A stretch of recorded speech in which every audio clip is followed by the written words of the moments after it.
Pourquoi les tout-petits nous arrachent-ils si facilement des sourires?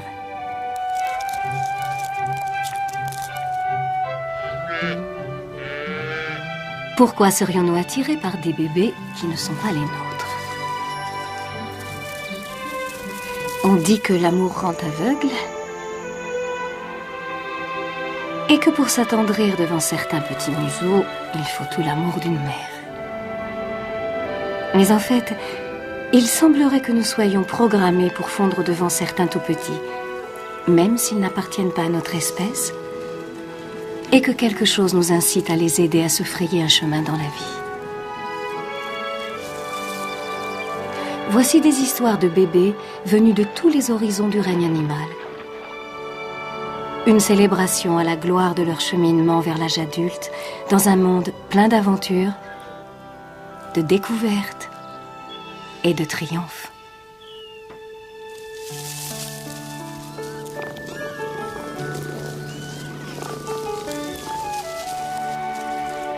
Les bébés animaux.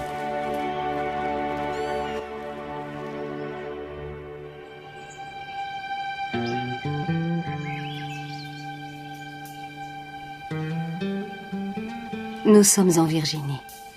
Une ferme se réveille au chant du coq.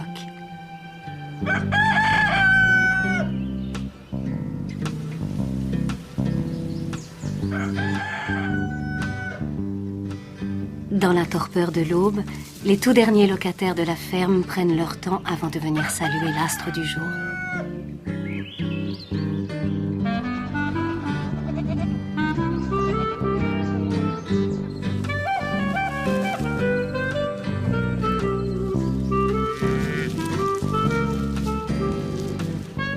Mais chaque jour qui commence promet de nouvelles aventures et toutes sortes de péripéties.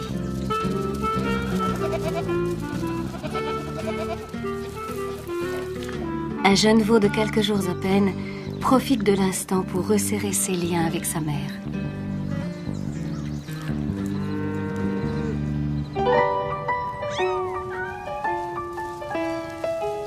Un peu à l'écart, à l'abri dans une grange, une portée de chatons travaillent leurs techniques d'attaque et de défense. Ils affinent leur talent de prédateur.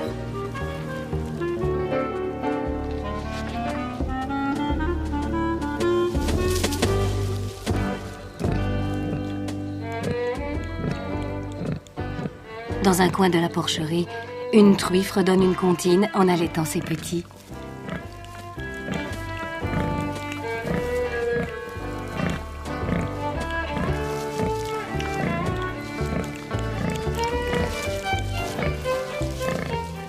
Neuf petits cochons de 4 semaines sont élevés au son de la voix de leur mère. La tétée est un moment épique. Chaque porcelet défend avec ardeur son droit sur un téton.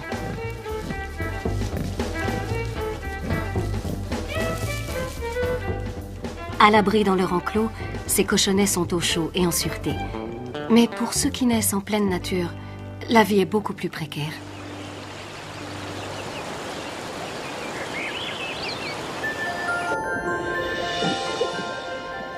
Il existe 1000 façons de venir au monde. Et chaque naissance est un événement unique et merveilleux.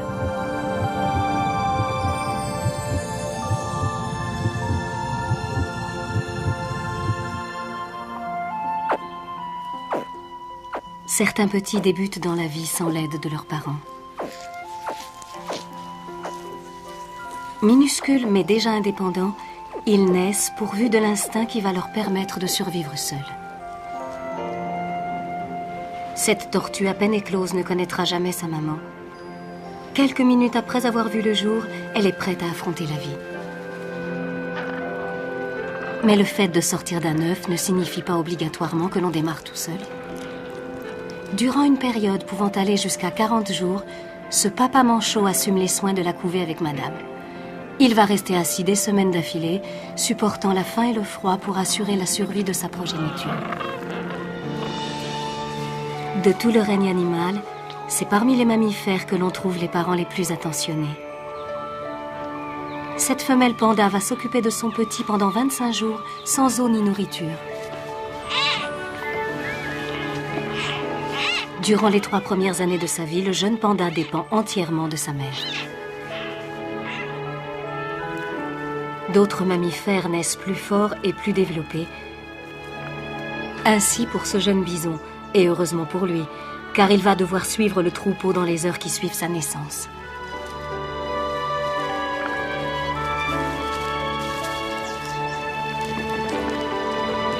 Chez les mammifères, mettre bas est un acte éminemment laborieux. Mais la nature ne laisse rien au hasard. La délivrance entraîne une poussée d'hormones qui provoque chez la mère le désir de materner. Un stimulus visuel joue également son rôle, à travers une morphologie commune aux jeunes de nombreuses espèces et qui appelle une réponse maternante. Grosse tête, grands yeux, petit nez, l'empreinte de ce que nous considérons comme attendrissant est inscrite dans nos gènes.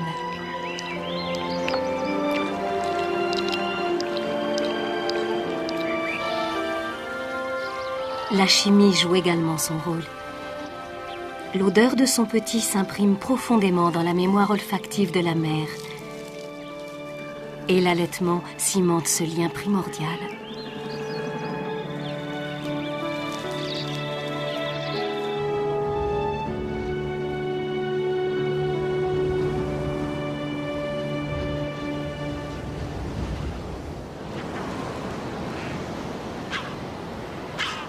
Sur une plage bondée, la survie dépend de l'instantanéité du lien qui unit une mère et son petit. Au plus fort de la saison des naissances, des milliers d'otaries à fourrure du Cap voient le jour sur cette plage.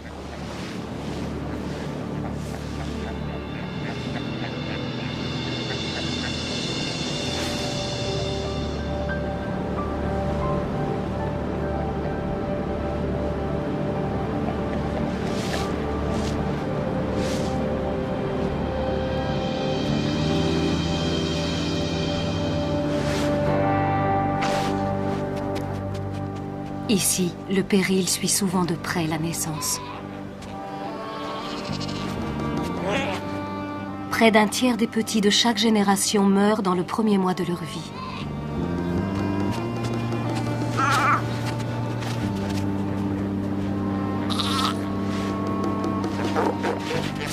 Mais à en juger par le dévouement zélé de sa mère, celui-ci a des chances de s'en sortir.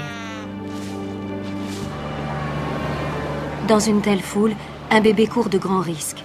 Il peut s'égarer. Alors, sans perdre un instant, la mère apprend à identifier son nouveau-né. Elle s'imprègne de son odeur qui n'appartient qu'à lui et mémorise son cri distinctif. Très vite, le bébé s'attaque à la seule chose qu'il sache faire.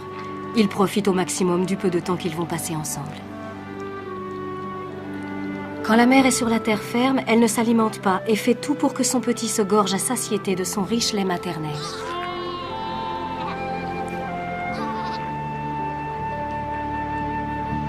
Tout ce que son bébé prend est perdu pour la mère. Et lorsque la faim se fait trop pressante, elle retourne s'alimenter au large. Si elle ne le faisait pas, tous deux, le petit comme la mère, mourraient d'inanition.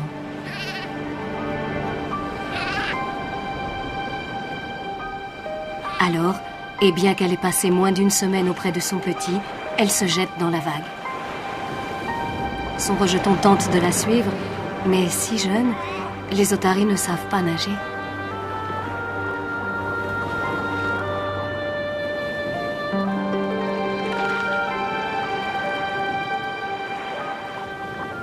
Pour un petit solitaire, une plage bondée n'est pas un lieu sûr. Instinctivement, il recherche la compagnie de ses semblables. L'union fait la force, et en attendant le retour de sa mère, le temps semble moins long quand on a des camarades.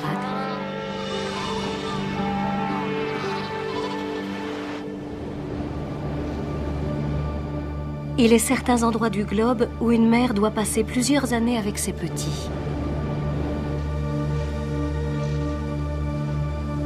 Sous le climat glacé du Grand Nord, une ours émerge de sa tanière après son hibernation. elle est restée 5 mois enterrée sous les pentes neigeuses sans s'alimenter. Et elle a perdu près de la moitié de son poids.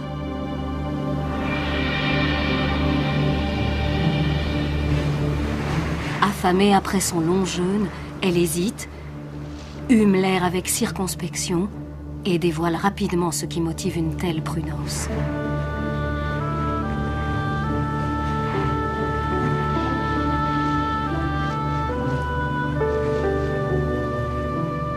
Un tout petit ourson de 3 mois jette son premier regard sur le monde. Son frère sur les talons.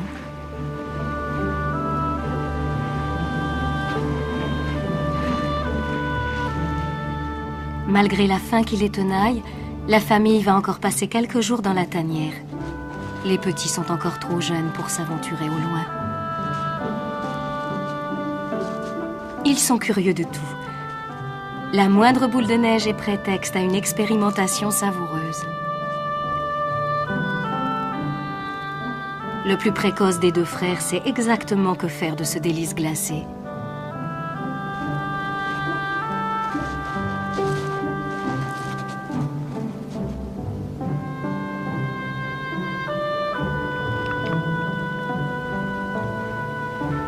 D'une glissade, leur mère les entraîne à l'abri dans leur tanière.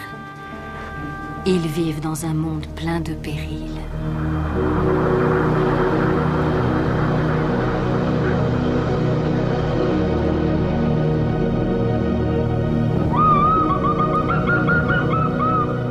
Des mâles affamés rôdent.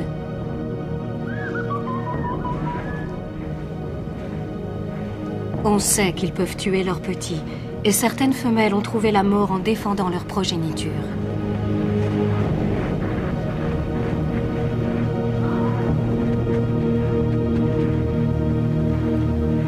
La moitié des jeunes nés ici meurent dans la première année de leur existence.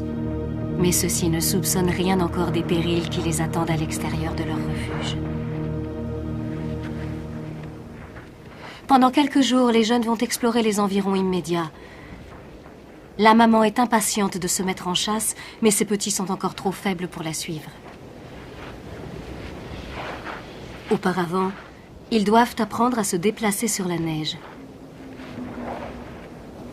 La tâche est ardue sur ce sol glissant.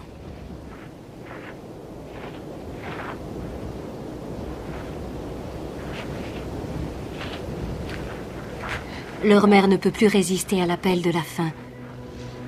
Toute la famille part en quête de nourriture. Ils vont tenter leur chance sur l'immensité glacée. Pour eux, l'histoire ne fait que commencer.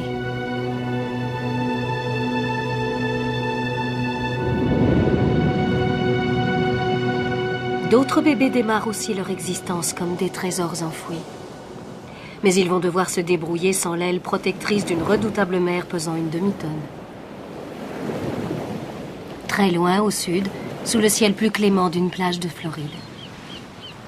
2 mois auparavant, une mère a mis un terme à 10 années de pérégrination, ici, sur la plage où elle a vu le jour. Elle a laissé derrière elle son bien le plus précieux, une ponte de minuscules tortues kawan. La petite bande, enterrée sous 1,20 m de sable, a gratté désespérément 3 jours durant pour se frayer un passage à l'air libre. Ils se débattent désespérément dans le sable, mais rien ne les arrête. Une fois dehors, leur instinct les pousse à se diriger vers l'eau. Tels de minuscules autotamponneuses en pleine course, plus d'une centaine de frères et sœurs se cognent et se bousculent tendus vers un seul but. Chaque tortue se lance majestueusement à la conquête de l'océan. Elles vont prendre leur place parmi les tortues géantes qui peuvent atteindre près de 200 kilos. Même si pour l'instant, avec leurs 5 cm de long, la distance qui les sépare de l'élément liquide s'apparente à un marathon.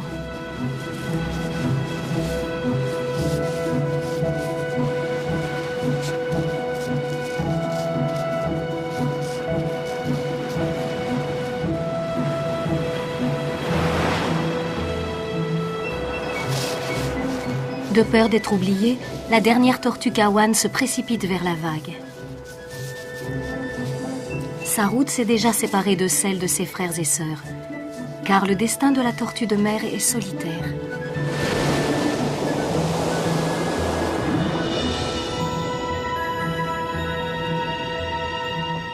Une fois dans l'eau, son voyage ne fait que commencer. Elle plonge à l'abri des profondeurs et ne trouvera le repos qu'une fois atteint le havre du Gulf Stream.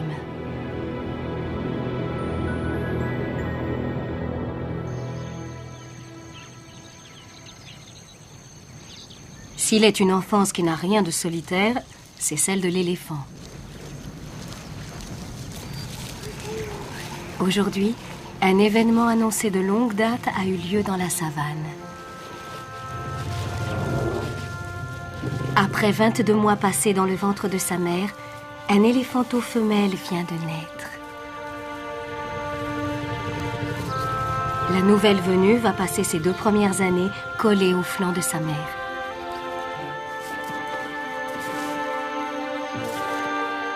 Malgré cela, un large cercle familial composé de tantes, de cousines, de sœurs va contribuer à son éducation.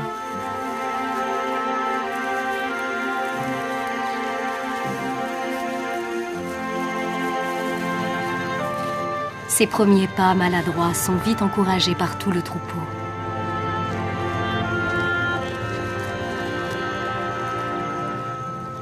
Tous les membres de sa nouvelle famille viennent la reconnaître.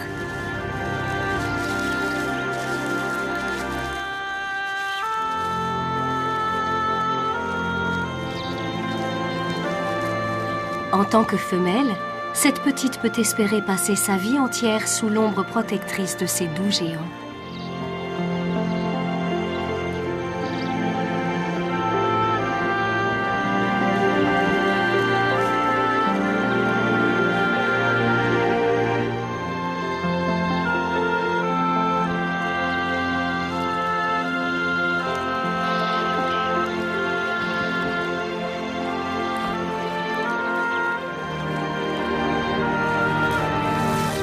Tout comme les humains, les éléphantaux passent la majeure partie de leur enfance à s'imprégner des coutumes de leur espèce.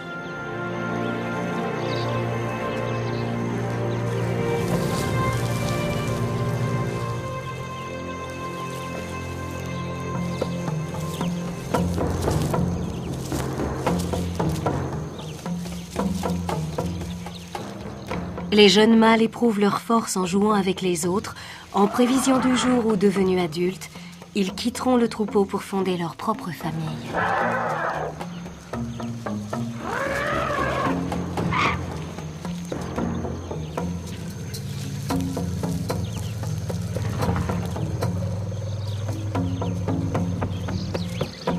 Au sein d'une troupe aussi attentionnée et vigilante, on a tout le loisir de s'adonner au jeu.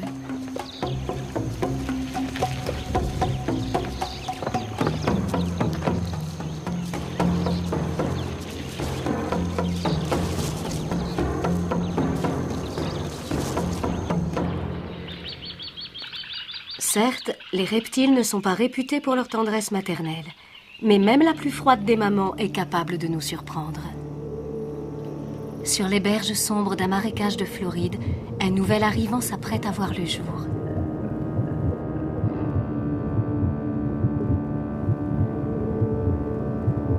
Après 60 jours passés à l'abri dans sa coquille, l'alligator à peine éclos se fraye un chemin vers la sortie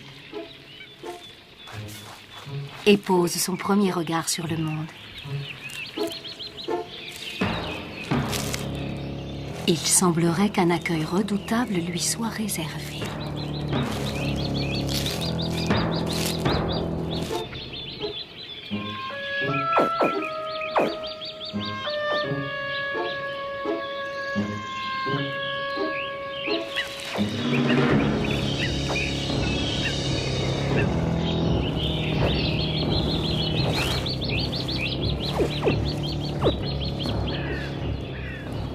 Mais c'est pour le porter à la vie et non à la mort qu'on l'a attendu ainsi.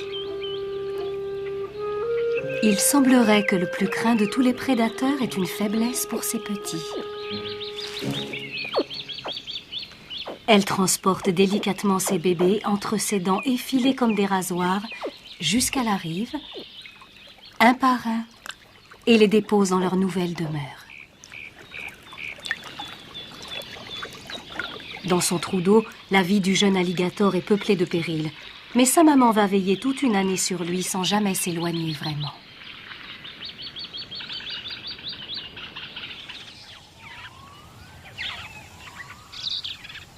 S'il est vrai que l'enfance est une période périlleuse, bizarrement, l'atout majeur du tout petit réside peut-être dans sa fragilité.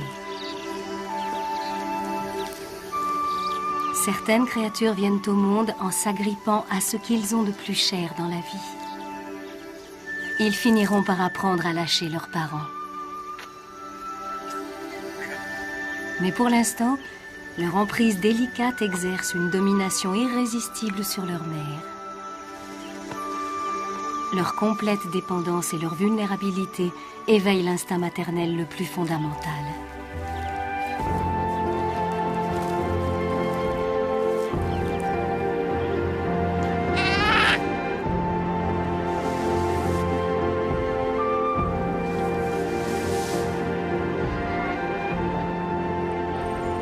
Mais leurs mères ne sont pas les seules à succomber à leur charme.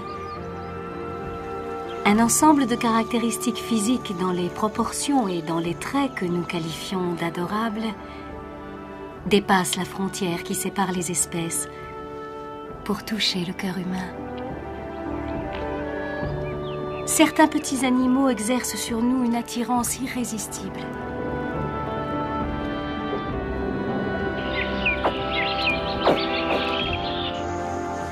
Pour ces créatures vagissantes, le fait d'être mignon ou non est un véritable gage de vie ou de mort. Ce n'est pas par hasard que les petits les plus mignons sont fréquemment ceux qui dépendent le plus de leurs parents.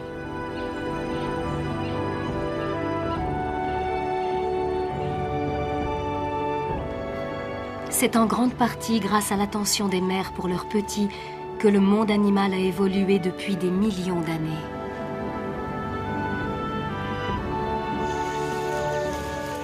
Une maman peut trouver son petit irrésistible sur l'instant, mais un regard n'est pas suffisant pour démarrer dans la vie. Pour survivre, il faut maîtriser les lois qui régissent le monde et les règles de son clan.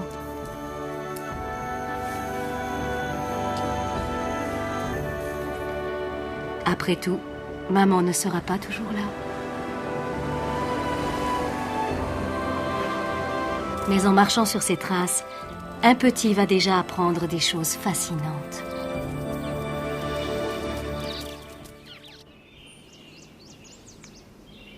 Animal sauvage ou animal domestique, être mère signifie qu'on assume le rôle de modèle. Loin de la vie sauvage, les 9 porcelets ont pourtant tout à apprendre de leur maman, la truie. Ici, à l'abri dans la porcherie, ils n'ont rien à craindre des prédateurs et les humains subviennent à leurs besoins. Pourtant, ces porcelets ont la même curiosité que leurs lointains cousins, les cochons sauvages.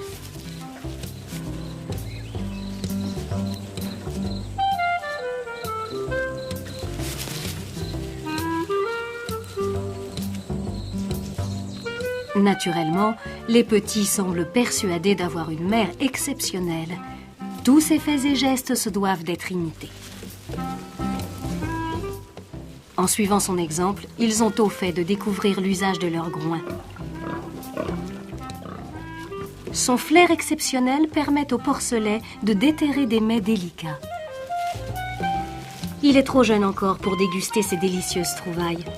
Pour l'instant, la mastication n'est qu'un jeu et une façon ludique de découvrir ce qu'on est censé manger quand on est un cochon. Mais la vie à la ferme est bien loin des délices de la vie sauvage. Les enjeux ne sont pas les mêmes.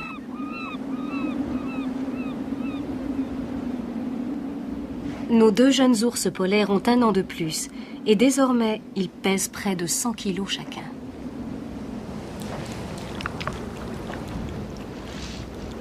Toujours allaitantes, leur mère doit chasser très régulièrement pour être en mesure de les nourrir. Mais bientôt, il leur faudra se nourrir eux-mêmes, et c'est à elles de leur montrer comment s'y prendre. Son odorat très fin a détecté la présence d'un jeune phoque barbu sous la glace. Avec la ruse infinie et le savoir-faire des grands chasseurs, elle s'approche de sa proie sans un bruit.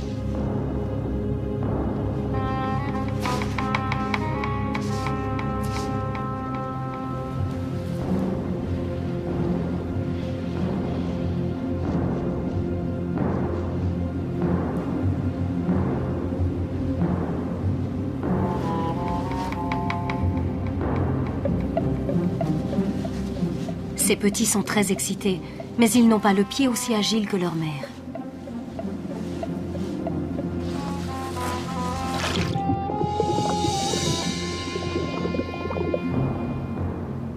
La chasse de maman est gâchée.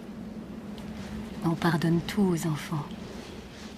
Mais plus tard, en imitant sa technique de chasse, peut-être.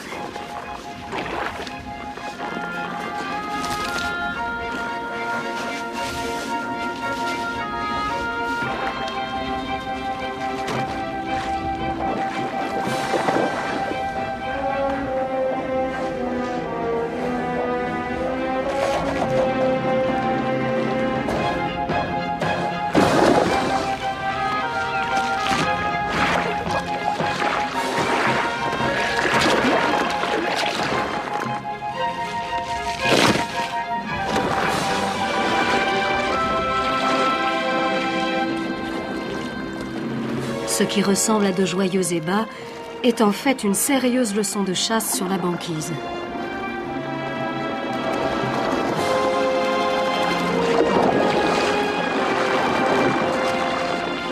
Pour les oursons, il s'agit peut-être d'un simple jeu, mais en fait, ils sont en train d'apprendre ce que tout ours polaire adulte sait pertinemment. Sous la glace, il y a de bonnes choses à déguster.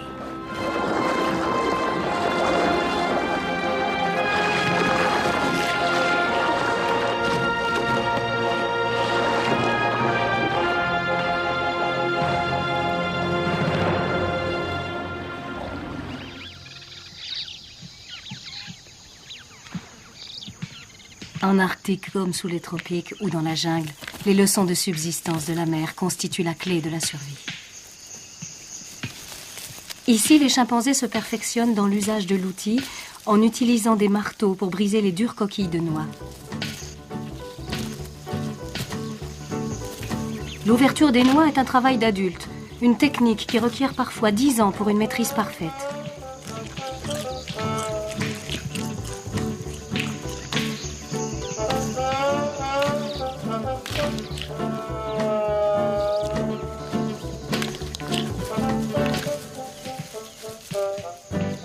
Les jeunes peuvent être de grands imitateurs, mais celui-ci est trop petit encore pour accomplir cette tâche.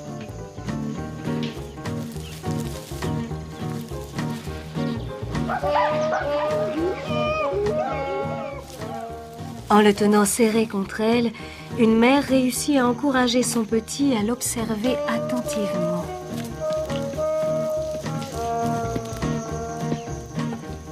Déterminé, un jeune chimpanzé relève le défi avec enthousiasme. Mais la maîtrise de l'outil n'est pas une mince affaire.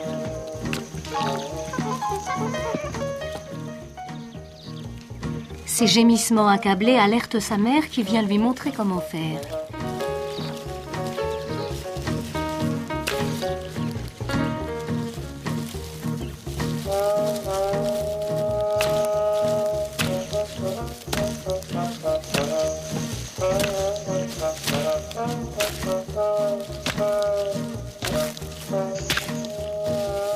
Le petit y parvient enfin et ses efforts sont récompensés.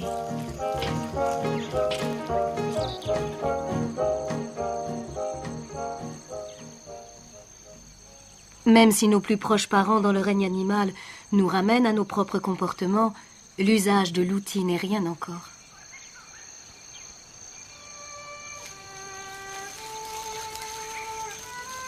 Comme chez les humains, le lien qui unit le jeune chimpanzé à sa mère est étonnamment fort et durable.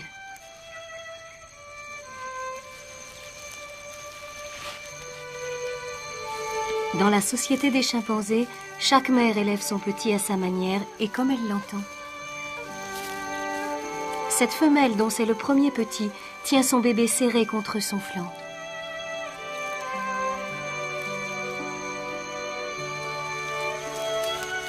Elle câline et pouponne tendrement son tout petit, et elle répond à la moindre de ses sollicitations.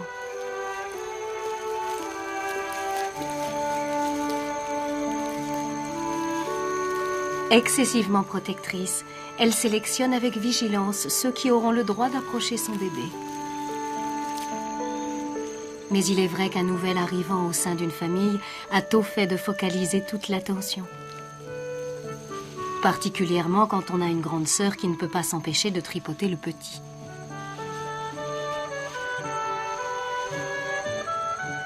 Ici, une maman plus expérimentée est un peu plus décontractée face à ses responsabilités de mère. Livré à lui-même, son petit est libre d'explorer le monde qui l'entoure. Avec de telles mères, l'enfance est une période d'insouciance pour les chimpanzés.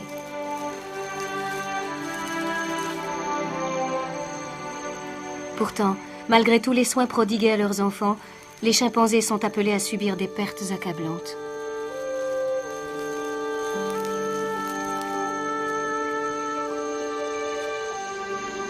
Ce jour-là, dans la forêt, un jeune chimpanzé va mourir.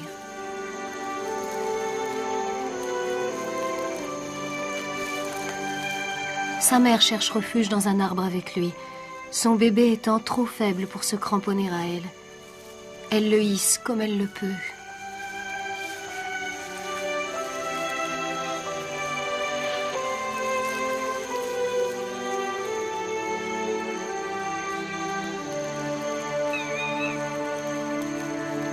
L'attachement à son enfant est profond et elle refuse de l'abandonner.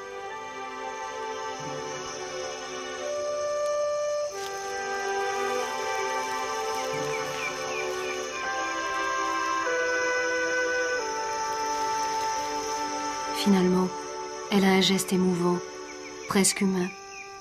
Elle fait un dernier adieu plein de tendresse à son petit.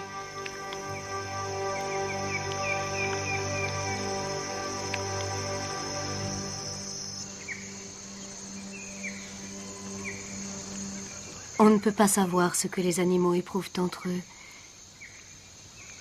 ou ce qui se passe dans la tête d'un chimpanzé. Pourtant, leur comportement nous incite parfois à nous questionner.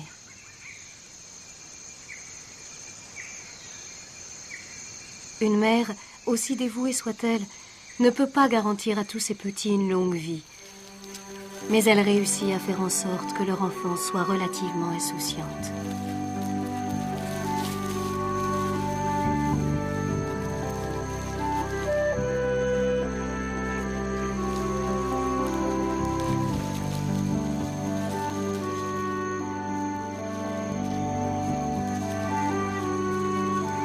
Les bébés chimpanzés ont la chance d'avoir des mères intelligentes, fortes et dévouées.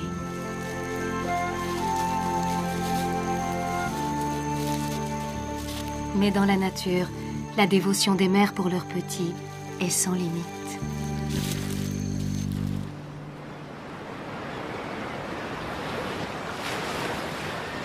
Certaines mères sont appelées à affronter les plus terribles prédateurs pour défendre leur progéniture.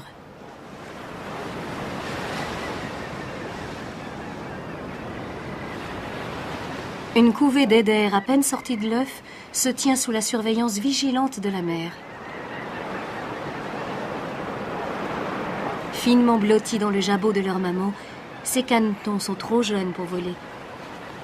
Ils sont au stade le plus vulnérable de leur existence. Pour cet ours blanc affamé, même la plus humble des proies vaut qu'on s'y intéresse. La mère se tient auprès de sa nichée. Le duvet de ses canetons est à peine sec et s'il tombe à l'eau, il risque la noyade. Mais elle sait que face à un ours polaire, elle ne peut pas lutter. Parfois, la valeur réside dans l'art de la dissimulation. Une sterne arctique est couchée sur son nid et ne bronche pas.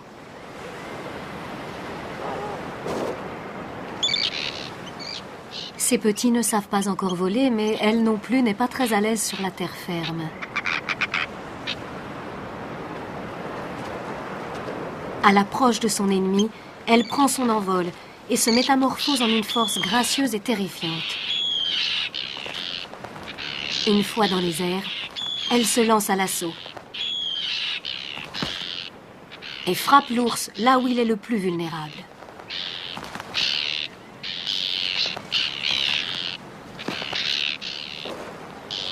Pour une fois, l'ours blanc va rester sur sa faim. Aujourd'hui, les oisillons ont échappé à un destin tragique. Bientôt, le jour viendra où leur mère n'aura plus besoin de les protéger. Les jeunes sternes vont voler de leurs propres ailes et suivre leur famille au large. L'instinct séculaire de défense dans ses gènes peut pousser une mère à faire n'importe quoi. Ici, en Californie, dans une colonie de lions de mer, un autre bébé attend le retour de sa mère. Comme son cousin le phoque, le jeune lion de mer doit se débrouiller tout seul, pendant que sa mère s'alimente au large. Pour un jeune sans défense, les ennuis ne sont jamais bien loin. Malheureusement, celui-ci a été repéré par un indésirable.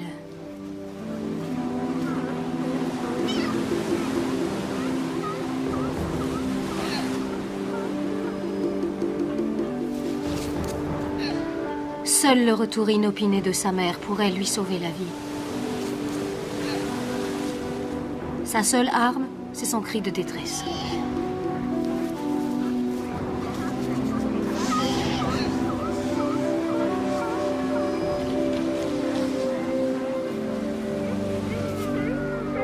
De retour de sa partie de pêche, la mère appelle son petit. Mais elle ne perçoit aucun jappement de bienvenue. Elle n'entend que la rumeur bruyante de la colonie. Elle tend l'oreille pour distinguer sa voix, un aboiement sourd qui s'est gravé dans son cerveau au jour de la naissance.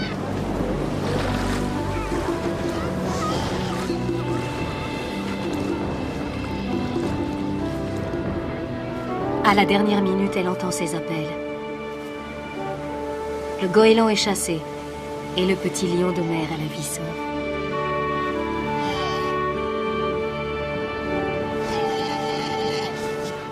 Il faudra près d'1 an pour que ce petit soit capable de se débrouiller seul.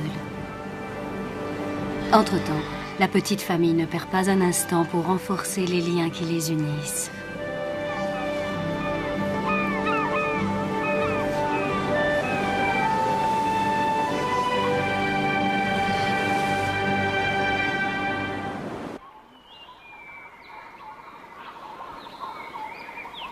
Quand les jeunes grandissent et se détachent peu à peu de leur mère, ils doivent se fier à leur instinct pour survivre. Dans une forêt du centre de la Chine, une jeune panda se lance dans l'exploration du monde qui l'entoure. Le panda est un animal solitaire par nature, même si cette petite-là dépend encore de sa mère. Maman n'est pas bien loin. Elle est occupée à se nourrir 24 heures sur 24. Aujourd'hui, elle va engloutir 40 kilos de bambou. Comme tous les tout-petits, sa fille est curieuse de tout. Livrée à elle-même, elle n'a qu'une envie, découvrir le monde en le portant à sa bouche. Pendant que sa mère est occupée à se remplir la panse, la petite s'éclipse pour jouer toute seule. Les arbres deviennent très vite un formidable terrain de jeu. Son instinct lui dit qu'ils sont également un refuge vital pour elle. Mais avant de se cacher dans les arbres, il faut apprendre à y grimper.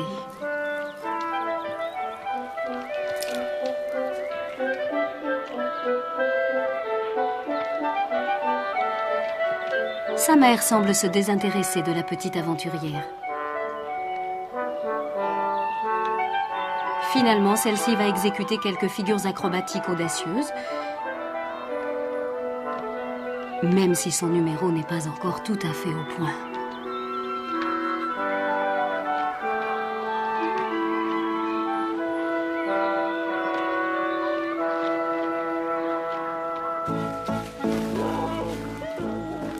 Dans une autre région du monde, d'autres jeunes turbulents s'entraînent à l'art de grimper aux arbres.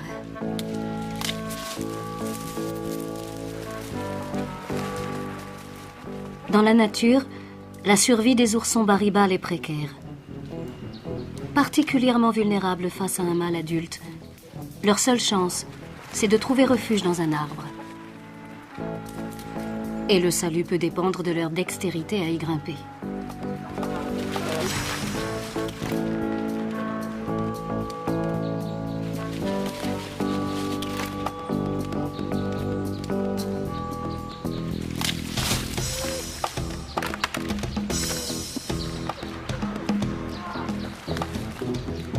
L'instinct se révèle encore une fois quand une petite ours croit avoir trouvé un refuge parfait pour y passer l'hiver en toute quiétude.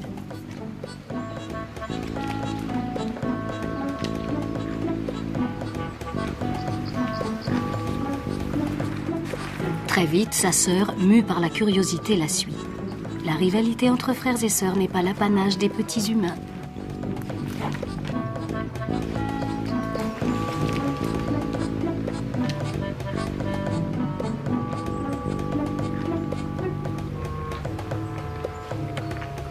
Les moindres coins et recoins sont explorés. Aucune brèche n'est épargnée.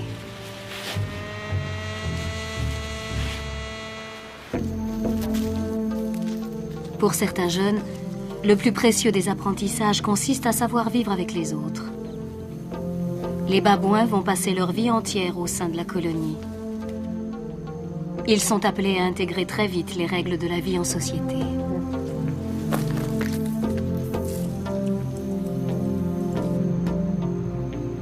Les tout-petits jouissent d'une place privilégiée. Les bébés babouins ne sont pas soumis aux règles communes. Du moins pour l'instant. Car leurs frères et sœurs plus âgés n'ont aucune excuse. Quand on grandit dans une société hiérarchisée, on apprend à se plier très vite aux règles de bienséance.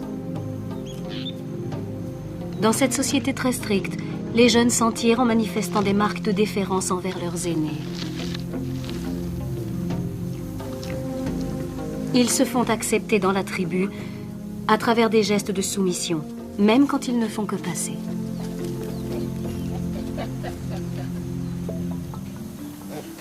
Appliquer le protocole des babouins à d'autres espèces peut prêter à confusion.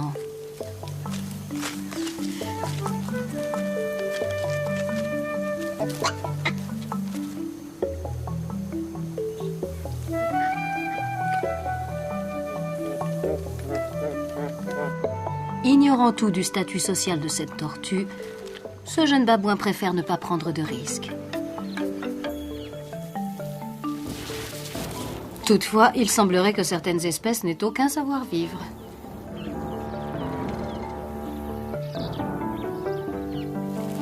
La curiosité d'un éléphanteau vis-à-vis d'autres espèces donne un peu de piment à la vie.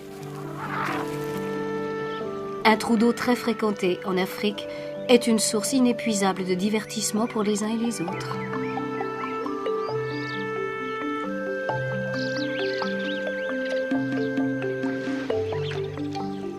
Avide d'expériences nouvelles, la vie des tout-petits est peuplée de rencontres étranges et d'aventures extraordinaires.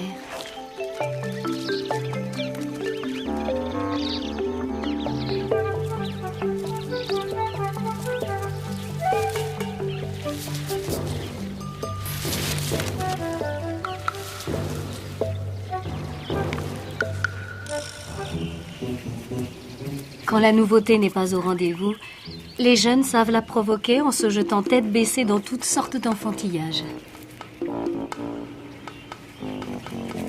Ces jeunes pensent peut-être qu'ils tiennent une proie, mais ce qu'ils ignorent, c'est qu'en temps normal, les coyotes ne s'attaquent pas aux blaireaux.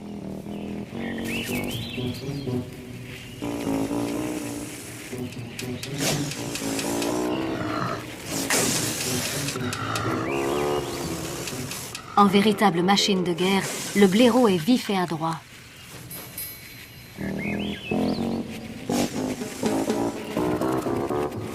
Aucunement intimidés, les jeunes lancent un nouvel assaut en adoptant la technique traditionnelle des coyotes, telle qu'on la trouve dans les livres, la chasse en meute.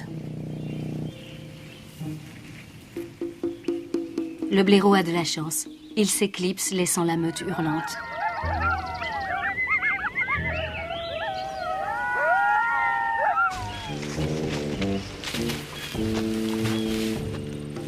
Certains jeunes ont une âme de voyous. Et ils sont prêts à s'attaquer à d'autres espèces sans aucun scrupule.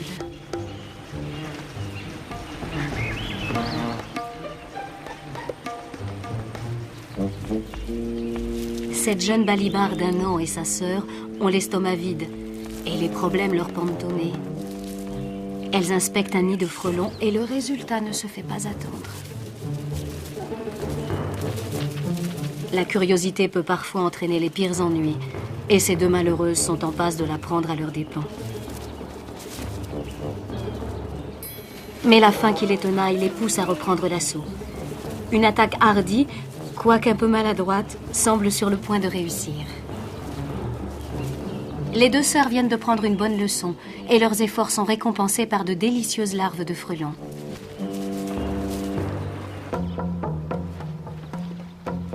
Pour une petite ours comme pour un éléphanteau, le jeu est une chose naturelle.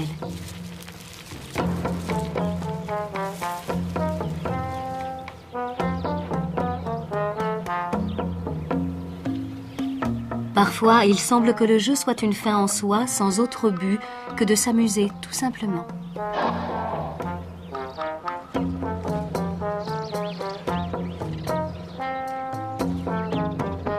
Parfois, le jeu prend l'allure d'une fête. Il est destiné à être partagé avec ses semblables. Et pourtant, tous ces enfantillages, fruits du hasard, ne sont pas tout à fait fortuits. Ces jeunes mâles se chamaillent, mais ce jeu cache peut-être les fondements du futur ordre établi.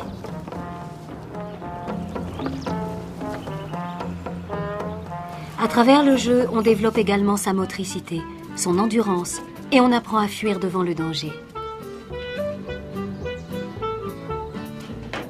À la ferme, on joue à chat perché pour le plaisir. Mais l'agilité de ces chevrettes turbulentes était indispensable à leurs ancêtres pour échapper à leurs prédateurs.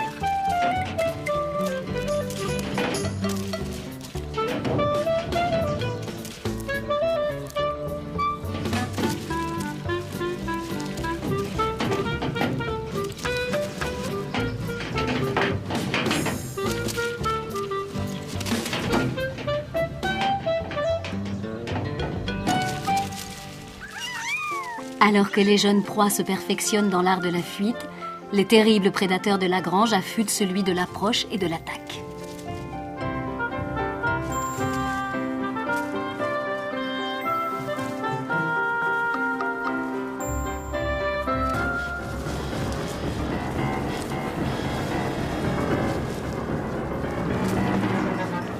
Embarqués dans un combat à mort, les chatons ont au fait de découvrir tout l'intérêt d'occuper une position avantageuse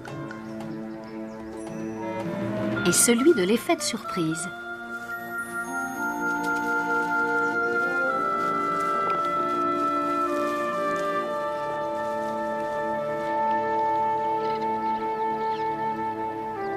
Les petits occupent une place à part dans la vie. C'est le temps des expériences étranges et enrichissantes. Un temps que l'on nomme l'enfance. Un chemin dont chaque tournant, chaque obstacle va forger la vie du petit être qui l'emprunte.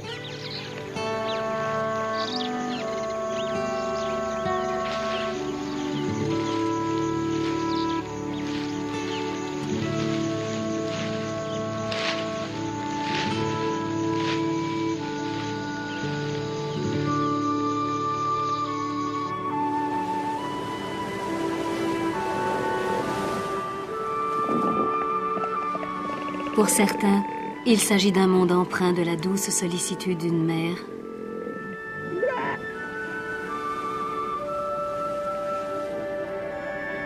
où la vie est accueillie par des démonstrations rassurantes.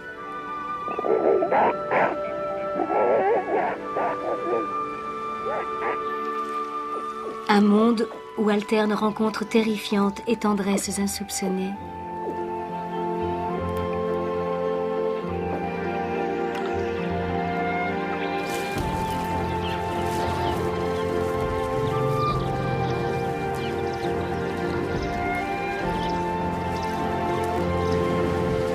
Un voyage en solitaire, guidé par l'instinct et livré au hasard.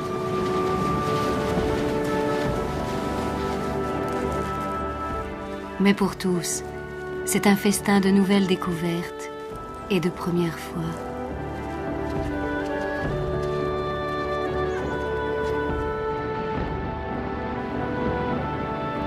Où le moindre événement est observé par un regard neuf et émerveillé.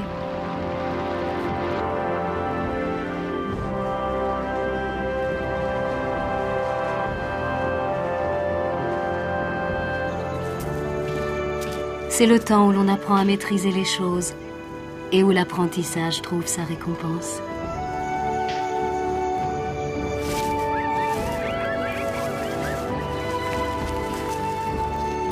Un temps où les plaisirs sont partagés avec d'autres petits compagnons.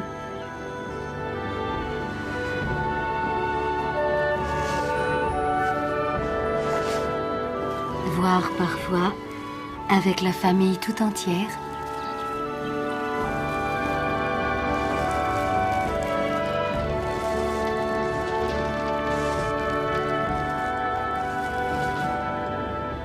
Et adultes, au bout de quelques jours ou de quelques années, les petits finissent toujours par ressentir le besoin de quitter leur nid, leur tanière ou leur troupeau pour vivre leur propre vie.